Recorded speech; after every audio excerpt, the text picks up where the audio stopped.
হরে কৃষ্ণ।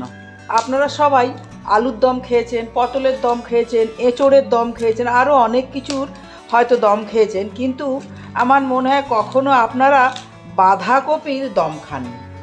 তাই আজ আমি কিভাবে বাঁধাকপির দম বানানো যায় সেটাই আমি শেয়ার করব। নমস্কার, আমার বৈষ্ণব রসনামৃততে সকলকে স্বাগত।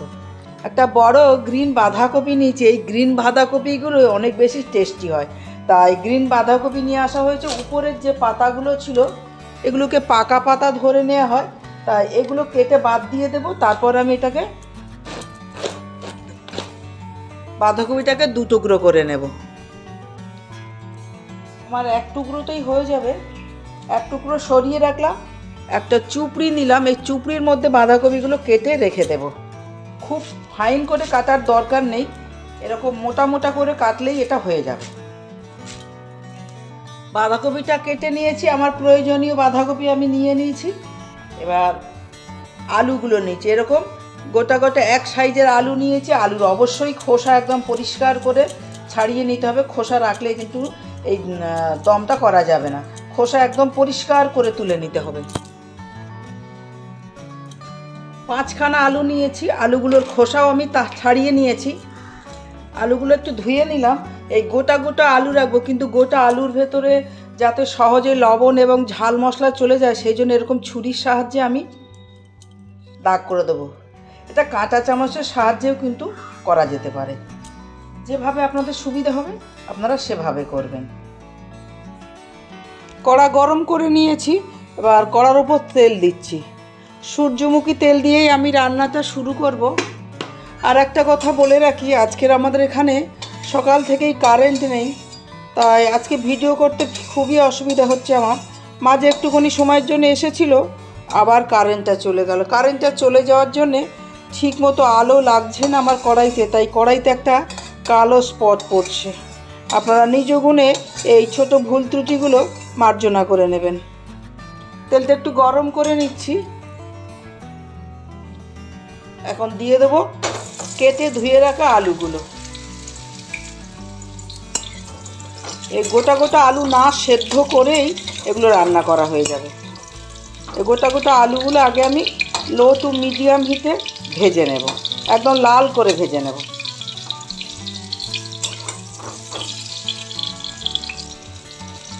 দিয়ে দেবো খুব সামান্য লবণ আর খুব সামান্য হলুদ।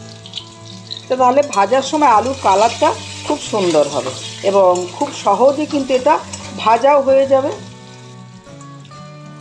এখন ঢেকে দেবো, 1.5-2 মিনিটের জন্য ঢেকে দেবো। এভাবে ঢাকা দিয়ে দিয়ে ভাজলে খুব তাড়াতাড়ি ভাজাও হবে এবং আলুগুলো নরমও হয়ে যাবে, তেলও খুব কম পরিমাণে লাগবে।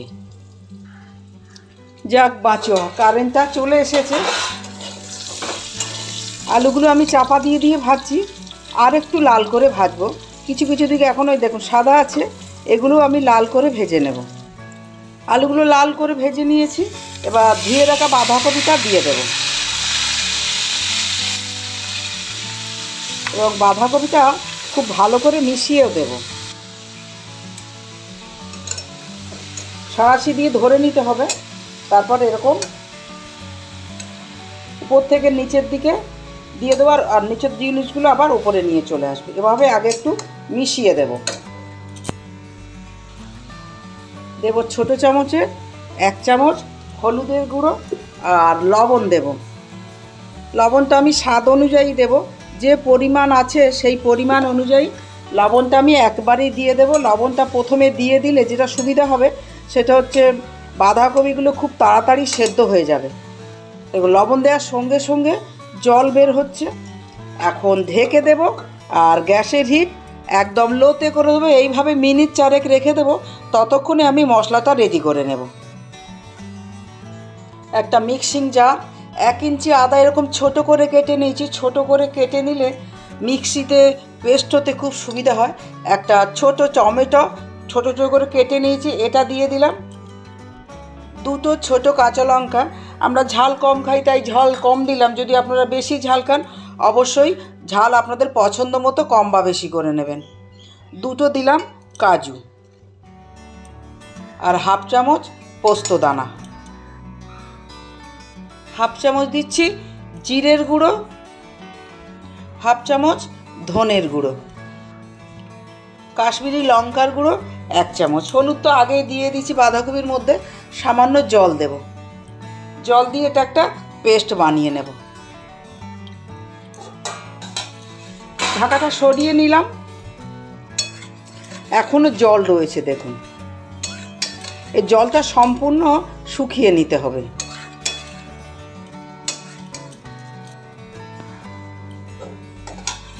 ঢাকাটা আবার সরিয়ে নিলাম। এখন জল সমস্ত শুকিয়ে গেছে, এটা থালার মধ্যে ঢেলে দেব। এখন গ্যাসের ফ্লেমটা অফ করে দিচ্ছি, দিয়ে থালার মধ্যে এটা ঢেলে নেব। এবং কড়াটা ধুয়ে নিয়ে আবার চাপাবো। কড়া ধুয়ে নিয়ে চাপিয়ে দিয়েছি। এবার 1 চামচ সাদা তেল দিলাম, অর্থাৎ সূর্যমুখী তেল দিলাম। আর হাফ চামচ গাওয়া ঘি তেলের মধ্যে দিয়ে দেব। তেলের মধ্যে একটা ফোড়ন দেব, তেজপাতা, শুকনো লঙ্কা, জিরে আর গোটা গরম মশলা, এগুলো তেলের মধ্যে দিয়ে দিলাম। দিয়ে ফোড়নটা কয়েক সেকেন্ড ভেজে নেব, 30-40 সেকেন্ড ভেজে নেব। লঙ্কাগুলো লাল হয়ে যাবে, জিরেগুলোও একটা সোনালি বাদামি হবে, ততক্ষণ এটা নেড়ে নিতে হবে। 1 চামচ চিনি দিয়ে দিলাম। চিনিটা তেলের মধ্যে গলে যাওয়া পর্যন্ত একটু নাড়াচাড়া করে নিলাম। এই চিনিটা তেলের মধ্যে গলিয়ে নেওয়ার জন্যে কালার খুব সুন্দর আসবে। এখন মিক্স করা সমস্ত মশলাটা দিয়ে দিলাম। জারটা ধুয়েও সামান্য জল দিলাম। মশলাটা একটু তেল ছাড়া পর্যন্ত কষিয়ে নেব। এখন চিনিটা আছে বলে সামান্য বেঁধে যাচ্ছে, ধীরে ধীরে কিন্তু চিনিটা গলে কড়া থেকে ছেড়ে দেব। মশলা থেকে তেল ছেড়ে দিচ্ছে, এখন জল দিয়ে দেবো। অবশ্যই এটা গরম জল দিলাম, গরম জলই দিতে হবে, তাহলে স্বাদটা সুন্দর হবে।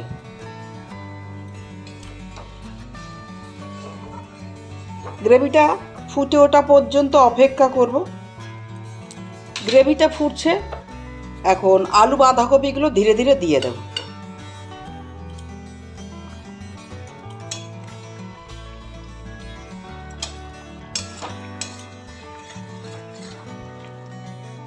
এরকম মিডিয়াম হিটে মিনিট 3-4 আবার এটা সেদ্ধ করে নেব বা ফুটিয়ে নেব।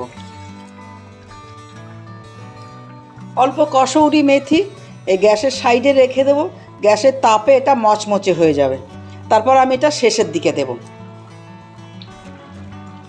অল্প ধনেপাতা এখন ছড়িয়ে দেব, আর বাকি ধনেপাতাটা নামানোর পর দেব। একদম শেষে চলে এসেছি, এরকম রস থাকবে। যেহেতু বাঁধাকপির দম হচ্ছে, ডালনার মতো অত শুকনো হবে না বা অত ড্রাই হবে না, এরকমই থাকবে। এখন আমি দেব অল্প গরম মশলা। ঘি আর আমি দেব না, আপনারা চাইলে প্রাণ ভরে ঘি দিতে পারেন, কিন্তু আমি স্বাস্থ্যের কথা চিন্তা করে ঘি আর এখন দিচ্ছি না। যা প্রথমে ঘি দিয়েছি ওতেই হয়ে যাবে। এখন গ্যাসের ফ্লেম অফ করে দেব এবং 5 মিনিটের জন্য ঢেকে দেব। তারপর এটা সার্ভ করে দেব। ঢাকাটা খুলে নিলাম, কেননা কসৌরি মেথিটা দেওয়া হয়নি। দেখুন, একদম গ্যাসের তাপ লেগে একদম মচমচে হয়ে গেছে। এবার ছড়িয়ে দেব, দিয়ে আবার ঢেকে দেব। মিনিট 2-এর জন্য ঢেকে দেব, তারপর এটা আমি সার্ভ করে দেব। বাঁধাকপির দমটা থালার মধ্যে তুলে নিয়েছি, আর ওপর থেকে ধনেপাতা ছড়িয়ে দেব। আর গরম মশলার যে টুকরোগুলো ছিল সেগুলো তুলে ফেলে দিয়েছি, কেন ওগুলো খাওয়ার সময় গালে পড়লে খুব একটা ভালো লাগে না। আজকের মতো ভিডিও তৈরি শেষ হলো। সবাই ভালো থাকবেন, সুস্থ থাকবেন, ঈশ্বর সকলের মঙ্গল করুন, এই প্রার্থনা রেখে আজের মতো শেষ করছি।